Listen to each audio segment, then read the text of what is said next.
Hello students, today we start with chapter 7, that is applications of definite integration. I am sure that by now you are thorough with chapter 6, whereby we saw how to get definite answers in integration instead of just getting some functions. So here basically what we are going to do is that we are going to use integration in this chapter for finding the area of a bounded region.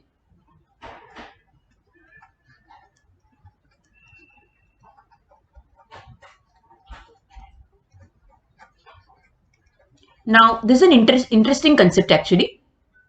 Now before we begin to find the area of a bounded region using integration, we need to know the different types of curves and their graphs. Now we learn about certain standard curves over here. We begin with the learning of what is a parabola. Now the basic definition, now you don't have to learn about the definition. Being students of commerce, definition is not important for you, but yet to understand the definition is needed. So a parabola is a curve where any point, see, a parabola is a curve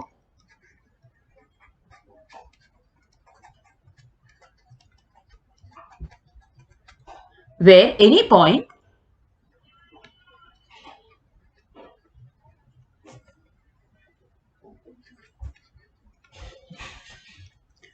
is at an equal distance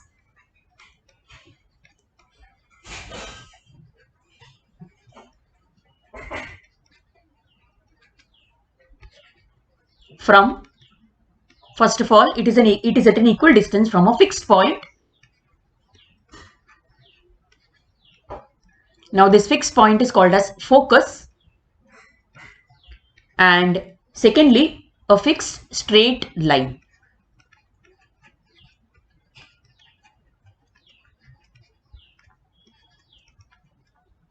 And this line is called as the directrix of the parabola. Now let us see this in simpler words. Now a parabola is a curve. Basically the shape of that curve is going to be somewhat this way. Okay, and this curve, any point on this curve is at a fixed distance from a particular point, is at an equal distance from a particular point. Suppose this point is called as a focus of the parabola and the focus is called S. It is denoted by S. And there is also a fixed straight line. Suppose this is a straight line. Over here, suppose this is a straight line. And this straight line is called as a directrix of the parabola. Now any point on the parabola, suppose P is a point on the parabola.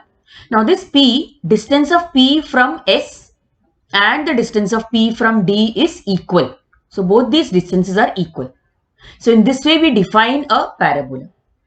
Now let us see in simpler words and let us see in real life situations where do we get a parabolic curve. Imagine that you are standing over here on the ground. Suppose you are standing over here on the playground and you are playing cricket. Now suppose you are doing the bowling in the cricket. Okay. Now suppose you throw a ball and your hand is moving in this particular direction when you throw the ball. This way you throw the ball and the ball or your hand moves in this particular direction. Now this particular curve that you form is what is a parabolic curve. So this is a parabola. As another example, suppose again you are standing in the football field and you are about to kick the ball. Now once you kick the ball, suppose the ball follows this particular direction. When you kick the ball, suppose it goes in this direction and falls over here on the ground, and then this particular path is again a parabolic path that is there.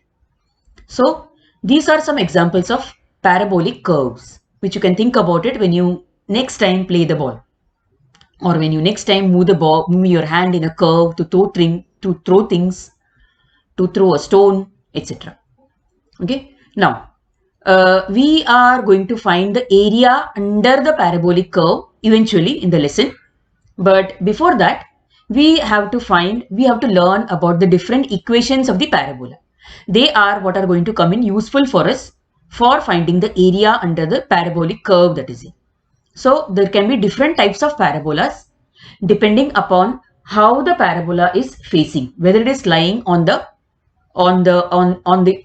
whether it is lying above or below the x-axis, on the right hand or the left side of the y-axis, etc. We can have different types of parabolic curves which are there. Now, for example, let us consider this coordinate system whereby O is the origin, and the simplest type of parabola, the simplest type of equation of the parabola is actually y square is equal to 4ax. And when you get this equation, okay, now one more thing I want to tell you that is that in this chapter you will have to draw figures wherever possible. Figures would carry marks, especially in 4-mark sums or 3-mark sums. Even figures would carry marks. So suppose you get the equation, that is y square is equal to 4ax, you will have to draw the parabola. And this is the simplest equation of the parabola, where the parabola comes out this way. It comes out as this particular shape, the simplest shape of the parabola, this particular shape, that is it. Okay, as I'm drawing a freehand drawing, it may not come out very proper over here. Okay, basically this particular shape of the parabola is what you might have to draw then in this case, in this particular equation.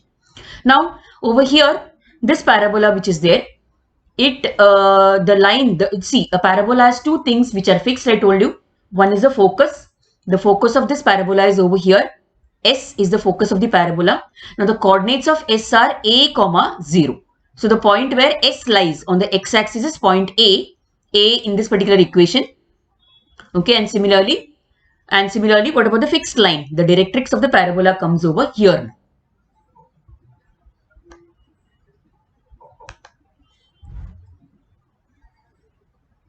So this becomes the directrix of the parabola. So we will not go into further details because there are much more details which will be learned. But you are going to learn this equation properly. You are going to keep this equation in mind, and the moment you get this particular equation, you will know that the parabola is going to face this way. The parabola is going to face the right side of the y-axis. Okay, it can be below, above and below the x-axis. Symmetrically, it is above and below the x-axis. Meaning it covers the same distance above and below the x-axis, and it is on the right side of the y-axis. That way. So the main axis of the parabola, this particular parabola, is the x-axis over here. So this is the standard equation of the parabola. Now there are also other types of parabolic curves which we have to consider.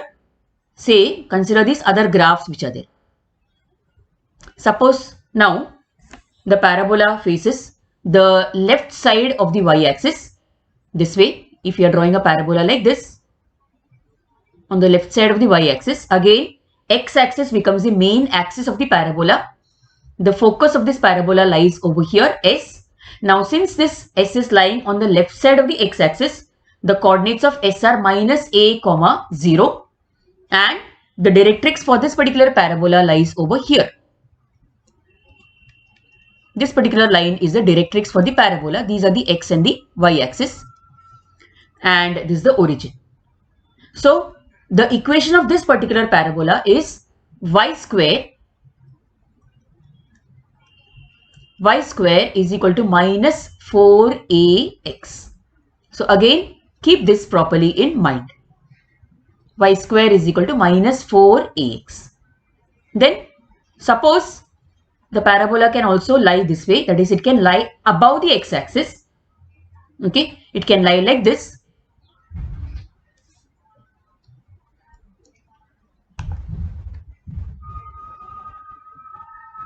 This way, it can lie above the x-axis, as you can see. Now this particular parabola is covering equal distances on the left and the right side of the y-axis. So the main axis for this parabola is the y-axis, and therefore the equation of this parabola, for this particular parabola, the focus is over here. Now this is S, and since S lies on the y-axis, the x coordinate of this S is 0, and y coordinate we denote it as B. So 0, B. And what about the directrix? The directrix for this particular parabola lies over here. Again, we don't have to, you as commerce students don't have to worry about the focus and the directrix. You only have to worry about the equation. So the equation of this parabola is x square is equal to 4by. So this way. Now the fourth type of parabola is the one which lies below the x-axis like this. And the focus of this parabola is over here. S, since it is on the negative side of the y-axis, we say that its coordinates are, the coordinates of S are 0, minus b. And the directrix lies above over here. The fixed line is over here. And so the equation of this parabola comes out as x square is equal to minus by. So in this way, now we have learnt about 4 types of parabolas. Let us just summarize them. The first one, the standard equation, whenever you see y square is equal to 4ax, okay, you are going to draw a figure like this.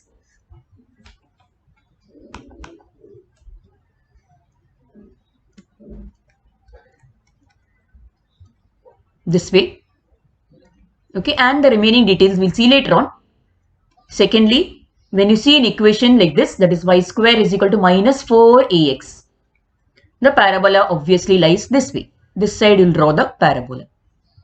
On the other hand, yes, if there is x square is equal to 4by, then in this case the parabola comes out this way.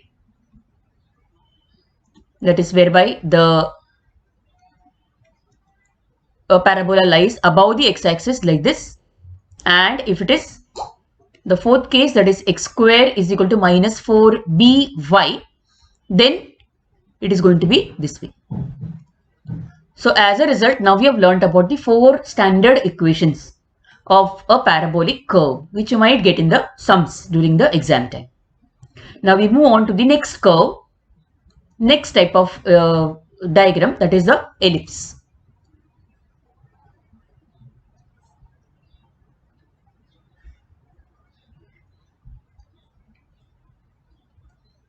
Now first of all, what is an ellipse? Okay, an ellipse is something which you get when you cut open an egg. Suppose you take an egg and you cut it open. Inside you find the yolk, etc. When you cut it open, the shape is an elliptical shape that is there. Okay. On the other hand, imagine the sun and the earth orbiting around the sun. Our earth is orbiting around the sun. The path which is followed by the earth is known as an elliptical path. This particular shape is called as an ellipse. So imagine a 2-dimensional oval shape, and that shape is an elliptical shape that is there, and the figure is called as an ellipse. Now again, we are interested in the equation of the ellipse. So as you can see in this particular ellipse, okay, it is lying, we can say it is lying horizontally along the x-axis and the y-axis. Now this is known as the directrix of the ellipse.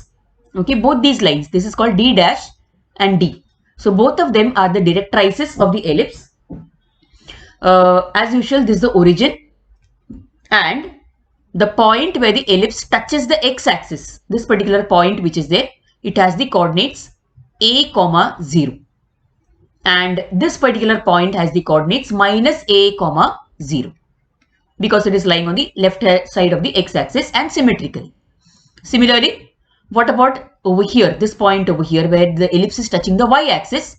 It is called as 0, b, and below over here it is called as 0, minus b. So the ellipse is symmetric about both x-axis and the y-axis. And the equation of the ellipse, this particular ellipse, the equation has the equation x square upon a square plus y square upon b square is equal to 1.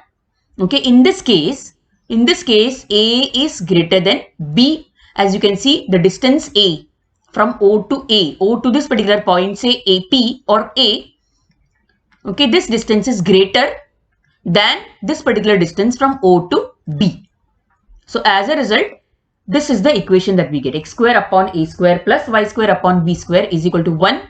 And when a is greater than b, we get this particular figure. Now let us see this type of ellipse, whereby as you can see, in this case, the directrices are the same, d dash and d, but then these are lying above and below the x-axis. And in this ellipse, in this particular ellipse, you can see that the distance covered between the origin and a point on the x-axis where the ellipse touches, say this point, is lesser than the distance covered by the ellipse between the origin and the point where it touches the y-axis, that is say point B. So in this case, suppose A is again a comma 0. This point is say minus a comma 0. And over here we have 0b. And here we have 0 minus b. Now in this particular case, again the equation is same. That is x square upon a square plus y square upon b square is equal to 1. But here what is the difference? Yes, here in this case a is less than b. So when you get the equation in the sum, what you have to notice over here is that whether a is lesser or greater than b. If a is lesser than b, then this particular figure, what we have drawn over here. And on the other hand, if a is greater than b, then this horizontally, sort of a horizontal figure, that is horizontal oval figure is what you are going to draw. So these are the two equations of the ellipse which you have to keep in mind. Now we have also learned about a circle in our earlier classes when we were in 10th standard. In your 10th standard also, you have learned about the equations of a circle. Even the equations of a circle also will be applied over here in this particular lesson. So suppose this is a circle. Okay, excuse my drawing over here. This is a circle. Now equation of a circle is generally given by x square plus y square is equal to r square. So keep this equation as well in mind. So these are the equations of certain standard curves which are there. Now having said that, we also go now to the next concept, that is area under a curve. How to find the area under a particular curve that is it. Now for example, suppose this is again the x-axis.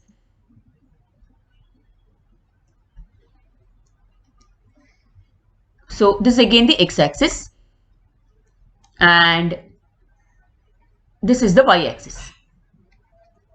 And you are told to find the area. Suppose there is a curve called, say, let us call the curve as y is equal to fx. Now this is a curve and you are told to find the area under this curve. Suppose this is a curve and you have to find the area under this particular curve that is it. Now here what happens is that unless you are given specific instructions as to how to find the area, you will not be able to find a definite area, because under this curve lots of area is covered, isn't it? For example, here see, for this particular curve you can have area anywhere around this. Under this curve anywhere you can have the area. Now suppose they give you a definite area, okay, to find a definite area bounded by the curve. For example, in this first case, suppose they give you to find the area covered by the curve, bounded by the curve. See, area bounded by the curve.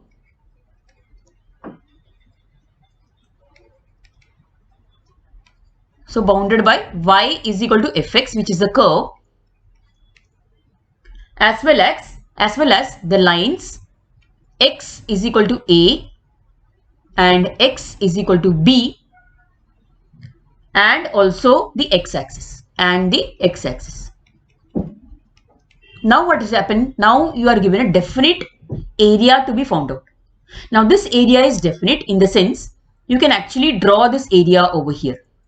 See, for example, if again this is your x-axis and y-axis,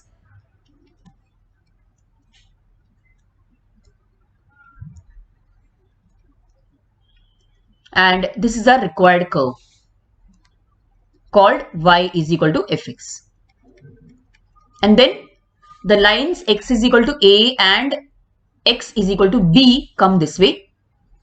Suppose this is a line called x is equal to a. This line is touching the x-axis at point A. So the coordinates of this particular point are actually A comma 0. Similarly, x is equal to b is this particular point where the coordinates are b comma 0. So, x is equal to b is the equation of this line and x is equal to a is the equation of this particular line that is here. And also the x-axis over here. So now you know that there is a definite area bounded by these whatever conditions are given over here to us. So that particular area comes out as this region. Okay, that particular area comes out as this particular region. And so area of this region is what you have to find out. And this is what we are going to do in integration. So area of this particular region can be found out by using this particular formula. That is A is equal to, so the required area. So in this case, the required area is equal to the integral from x is equal to a up to x is equal to b. From where do x is equal to a and b come? Yes, from these lines which are there. So integral x is equal to a and up to x is equal to b fx dx. Because y is equal to fx is our curve. So fx dx. This is the area which is bounded by the curve y is equal to fx, the lines x is equal to a and b, and the x-axis. Okay, this is the area above the x-axis actually. So this can also be written this way, simply as integral from a to b y dx. And thus we find the area. So this gives us a definite formula for finding the area which is bounded by a curve. And this is something which you are going to remember properly. Now, suppose the situation is this way. Suppose instead of getting this particular figure, okay, they give you another condition. Say they give you this situation whereby, again, these are the x-axis and the y-axis. Origin over here. And this curve comes out like this. And you are supposed to find out. So the curve is actually x is equal to gy. Another function that is x is equal to gy. And you are supposed to find out the area which is bounded by the curve. Area bounded by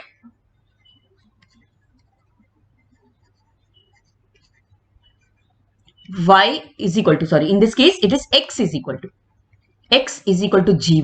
This is the curve.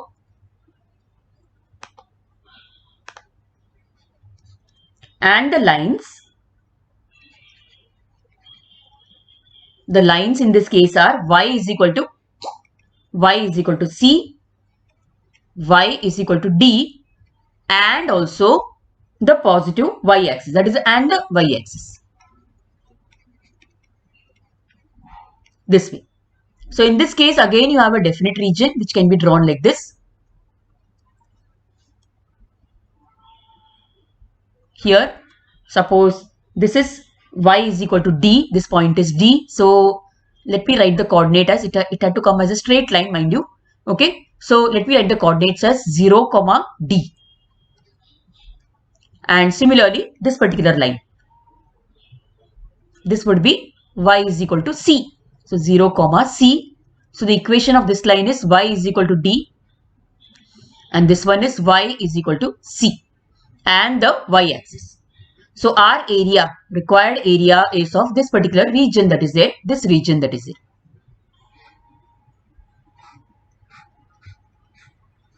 there. Okay, you have to find the area of this particular region. So here again, our integration formula with a slight change as compared to above. It becomes required area A is equal to the integral from again C to D, in this case x dy. Okay, x gy I mean. Oh sorry, x dy, and this can be modified and be written as this way, integral C to D. Now in this case it is gy dy. Okay. So this becomes our area in this case. So again, you are mostly going to get sums which are involving the first formula, this formula which is there. you might get sums also involving this particular formula. So keep it in mind anyway. Now the third case, one more case, the next case, the third case. Now in this particular case, suppose our curve is this way. Now they have given us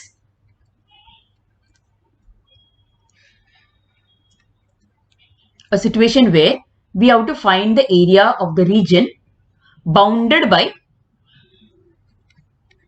so area of the region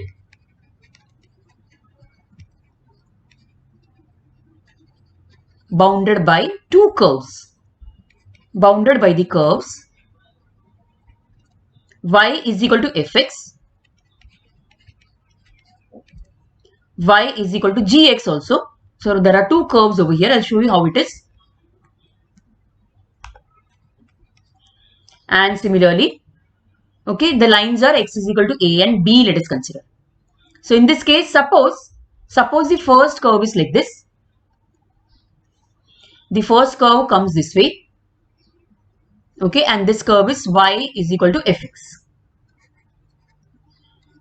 And the second curve, suppose the second curve is this way,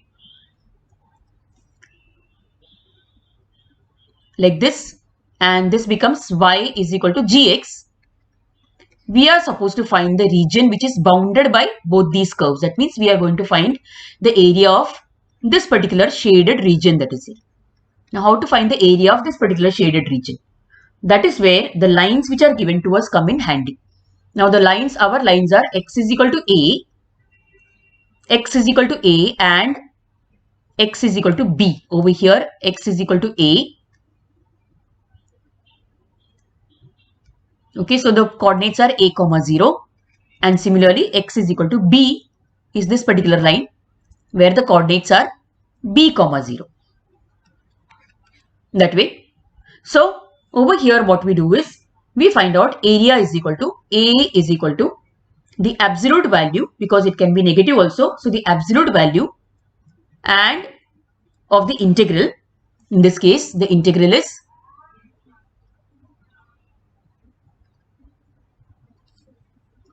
from a to b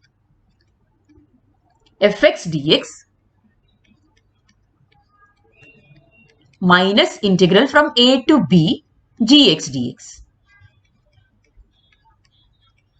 Okay, we take the absolute value because this value can come out negative also, but we don't consider negative values as area, and therefore this will be a required area.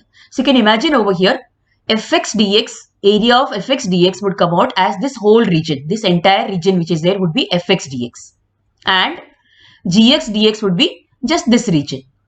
This region would be gx dx.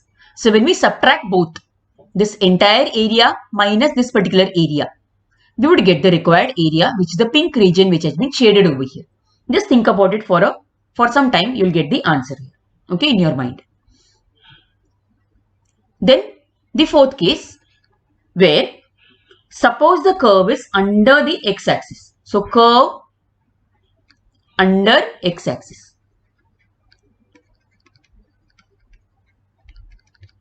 Now in this case, how do we find the area? Now basically it is the same, that is the curve is this way. Once you see the curve, you'll understand what I'm talking about. If this is the x and y axis, origin, okay, and our curve is under the x-axis like this.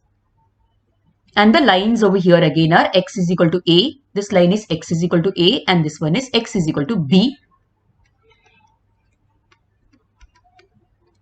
And this is the area which you have to find out. That is over here, this is the area which you are supposed to find out. Obviously, since it is below the x-axis, the values will come out as negative.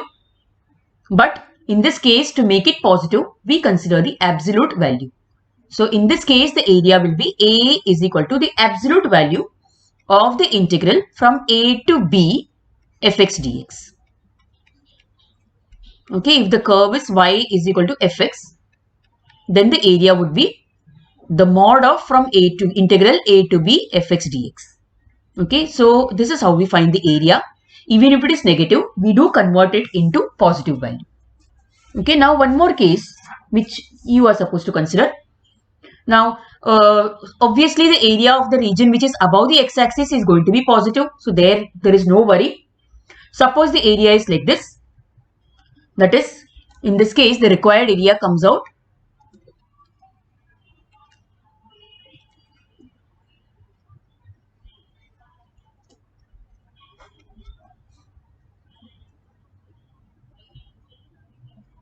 Okay, the required area is this way. Say where some part of it lies above the x-axis and some part of it lies below the x-axis. And the lines are again x is equal to a. The boundaries, let me draw it properly. So the lines are again x is equal to a here. This line is x is equal to a. And the other line, say x is equal to b, is over here. Okay, so in this case, A1, area A1 lies below the x-axis. This is the area which is lying below the x-axis. Say this is A1. And this is the area lying above the x-axis. So this is AB, A2, I mean. So in this case, the total area which is there, it is A is equal to A1 plus A2. And therefore, in this case, suppose the limits over here, the curve is touching the x-axis at this particular point, and this particular point is, say, T. Okay, T is the point where the curve touches the x-axis.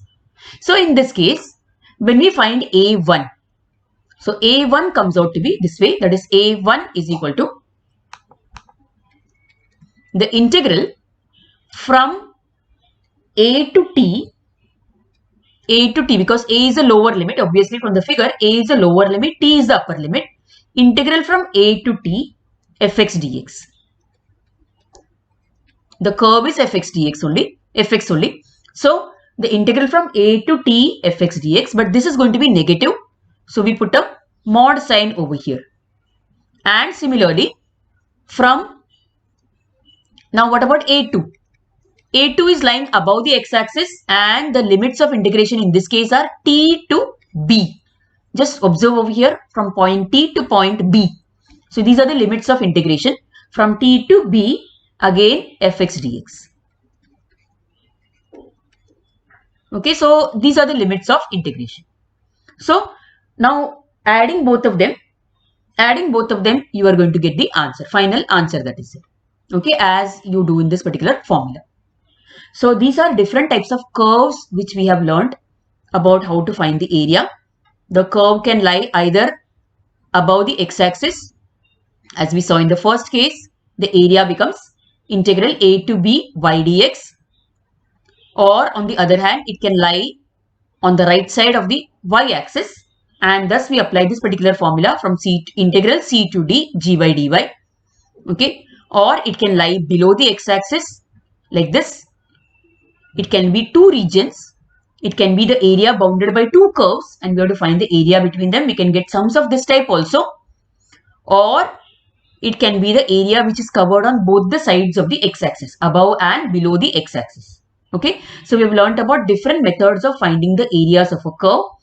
We have also found out about the equations of a parabola, a circle, an ellipse, etc. We'll get sums for finding the area under these figures also. So keep all this in mind. In the next lecture, we'll be starting with sums, that is exercise 7.1 we'll be starting with. Okay, over there we'll summarize some of these formulae also, but then keep all this what you have learnt in mind. So see you in the next lecture, students. Keep practicing. It is better if you write all this down in your notebook as well. So thank you so much for listening to the lecture.